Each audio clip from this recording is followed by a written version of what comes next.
ভাবছিলাম সারা রাত হাতি চত্বরে পুরা শরীর ঠান্ডা, মানে কম্বল গায়ে দিয়েছি যে আমার আমি তো কিছু নেই নাই, খালি শার্ট গায়ে দিয়ে গেছি, কম্বল গায়ে দিয়েছি। কম্বলও মানে হেওর পরও প্রচুর ঠান্ডা ছিল, তো এই কম্বলের সহায় আমারে ফাইলাম হবাই টুনি ওয়াশরুমে যাবো। এবার চা জাল দিতেছি, চা খায়া আবার মোবাইলটা তো একটু চার্জ হইব, আবার যাবো হাতি চত্বরে ইনশাল্লাহ। তো আপনারাও আসবেন হাতি চত্বরে। হাদি ভাইয়ের বিচারের দাবিতে আমরা সবাই সেখানে অনশন করতেছি।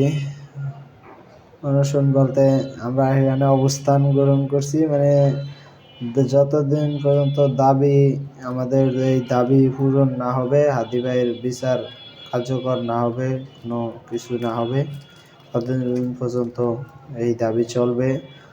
হয়তো কেউ আসবে আবার চলে যাবে, যেমন আমি আসছি, আমার নিধি অনেকে আছে, আবার আমি যাইব, আবার এখানে অনেকে যায় আইয়ে, এরকম একেবারে সারমু না, বুঝছেন?